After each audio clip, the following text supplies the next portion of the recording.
All right, guys, Wes here. Welcome back to the channel. And today we're going to talk about the Nintendo Switch 2. We have some brand new information that has just been revealed from Bloomberg. And yeah, we're talking about it again, guys. The Switch 2 is coming. We just don't know exactly when it's releasing. We've heard that it's going to be coming out sometime this year. There's been rumors that it was last year. Obviously, there was the whole Switch Pro debacle that basically said that the Switch Pro was coming tomorrow almost every single day. And according to Bloomberg, they have a new report that says Switch 2 is coming this year with an LCD screen, says Omdia. Well, just who is Omdia? That is what we're going to answer in this video. We're going to talk about all of the news from this report. Hit the like button if you guys are ready for this news. Are you going to be buying a Switch 2? What is the most anticipated feature that you guys have for that console? So yeah, let's go ahead and dive into the report. It says Nintendo company will launch a new game console this year with an 8-inch LCD screen, according to Omdia analyst Hiroshi Hayase. I'm not really sure the pronunciation. You'll have to bear with me, but yeah, according to Hiroshi, the new Switch is going to have an 8-inch LCD screen,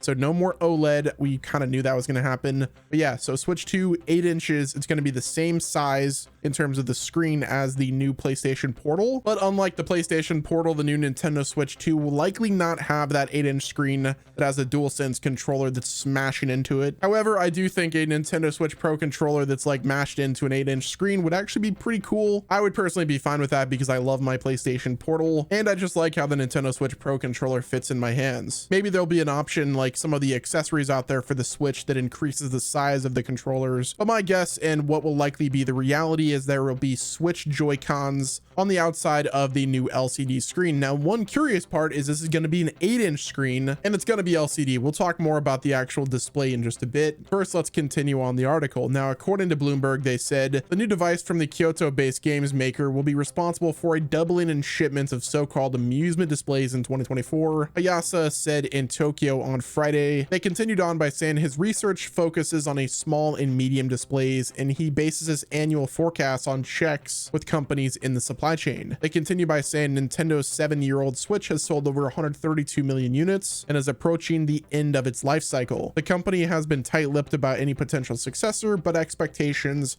have essentially narrowed down to this year's holiday period for the release of the next generation. Now, I think this keyword of being next generation is a little bit misleading, as it's going to feel like a mid-generation refresh because this tech is going to be an iterative piece of hardware, so it's going to utilize different features from the main console, but it will still very much be a Nintendo Switch console, which is one of the reasons why I think the name should be Super Nintendo Switch, but we'll talk more about the naming in just a bit. Sure, you can call it the next generation, but it's going to feel like it's the same generation because all the games are going to be playable throughout both different consoles. Obviously, if we're talking just pure specs, the device is going to feel like it's next generation, mainly because it's using a brand new SoC that has capabilities and access to different features like DLSS, which is NVIDIA's proprietary upscaler. Now, there's also rumors that we could get frame generation, which is like another step up from DLSS. It's like basically creating fake frames, which would be game changing for a console like this. Yeah, so I guess in terms of the specs of the next console, as well as how the games could look on this next console, will feel like and look like the next generation.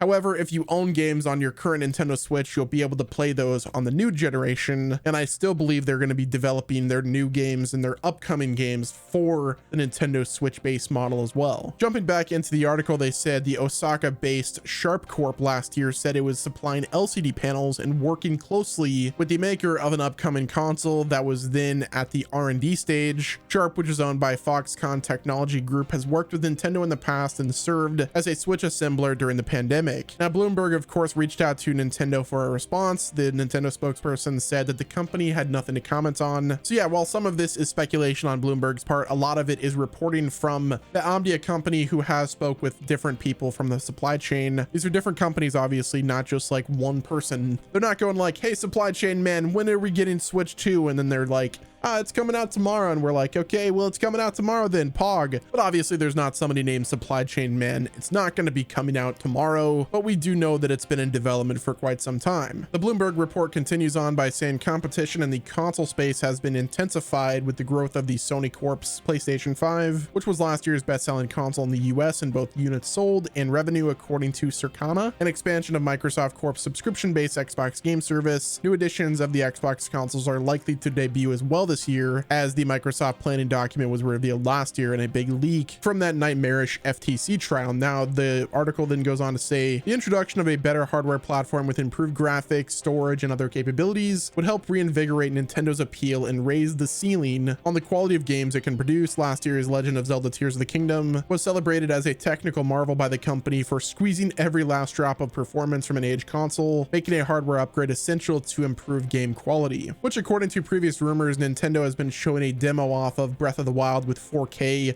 at 60 FPS, which looks insane. Like, if you've seen how Breath of the Wild looks like on PC with Cemu, like, you know what that game is capable of looking like. So like, just give it to us, Nintendo. Wait, like, we know what's happening. I just really want to play it like right now. Just don't patch any of the glitches either, because I want to speedrun that game still. Like, if I can't do my BTB once this console's out and it's Breath of the Wild looks better, like, I'm gonna be a little bit salty. Now, this Breath of the Wild update was actually showed off at a rumored Gamescom behind closed doors session that showed off the Nintendo Switch 2. And now, along with that, there was even rumors that Final Fantasy VII Remake could be played on that console. This goes in line with the leaked specs that happened not too long ago, which, if you've seen the leaked specs, like, this console is going to be pretty powerful. It will likely be able to play games in line with the PlayStation 4. Shifting focus to the next topic of this video, and that is the naming scheme of this next Nintendo Switch console. We know that Switch 2 is just kind of like what we call it, even though we used to call it the Switch Pro, but the Switch Pro never happened. So now we're calling it the Nintendo Switch 2 for some reason, probably because 2 is after 1. And that's really the only reason. Now, if I had my choice personally, I want this machine to be called the Super Nintendo Switch. Like, Nintendo has the opportunity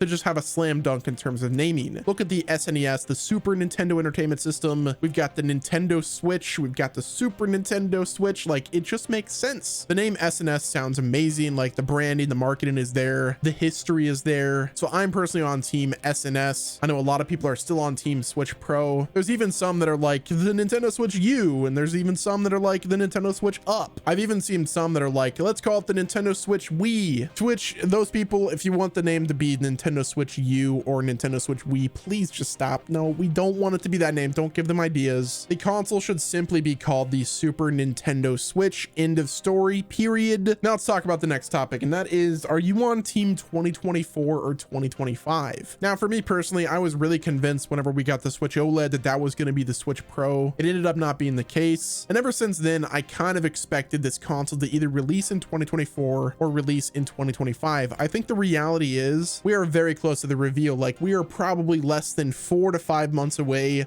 of this thing getting finally revealed. I think this February we're going to get a Nintendo Direct that shows off another big game that's coming out, and then from there it's going to be complete silence from Nintendo until the June showcases. They give us a big general direct where they come out and say, hey guys, this is the next Nintendo console. It's called the Super Nintendo Switch, and it's going to be available this fall. They're going to show off a big third-party lineup as well as first-party titles like the Breath of the Wild update, the Tears of the Kingdom upgrade that will likely happen after we get the Breath of the Wild release, which will likely happen with the console's launch, and then the Tears of the Kingdom will probably be like a year or two later. There will likely be a 3D Mario that launches alongside the console in this fall, whether that's going to be like Super Mario Odyssey 2 or the open world Mario that we've all wanted ever since we played 3D World plus Bowser's Fury. And then after they show off the first party titles and the upgrades, that's when they're going to give us a big third party lineup and show games that are coming out and that are like already released that run on the Switch 2. Games like your Final Fantasy VII Remake, some games from Capcom like your Monster Hunter World, a showing from Resident Evil, a showing from Ubisoft, maybe we get Mirage, possibly Baldur's Gate 3 happening on the Nintendo Switch 2. Now that the specs are better, that game could likely run on that system. However, things like split screen co-op would not be possible. I think there's also a possibility of Metroid Prime 4 finally getting unveiled and released for the Switch 2. But really, for the launch of this next console, I'm not expecting there to be a heavy focus on first party. I think what Nintendo's really going to try to do is sell people on the fact that this is a viable third party option. If you want the new Call of Duty, get that thing on the Super Nintendo Switch. If you want to play the new Resident Evil, the new Baldur's Gate 3, the new Assassin's Creed game that's coming out this year, the Super Nintendo Switch will play those games and play them somewhat well. So yeah, circling back to the release date of the Super Nintendo Switch or the Switch 2, I'm totally expecting a fall 2024 release date. I think we get this console in September, and then again, I think we get the reveal anywhere from now until June of this year. I think February's Nintendo Direct is going to be very much a facade. However, that one more thing will get us excited and get us ready for that big unveiling of the next Nintendo console, which is one, going to be juiced out because it's going to have better specs, and two, it's going to be a bigger console console for the simple fact that there's going to be an 8-inch LCD screen. But yeah, guys, that's going to wrap it up with this video. Let me know what your thoughts are in the comment section. When do you think Nintendo is realistically going to release this console? Is it this year? Is it next year? Are you team 2024, team 2025? Comment below, hit the like button if you have not already. Subscribe to the channel with your notifications turned on. And until next time, this has been Wes, and I will talk to you guys again soon.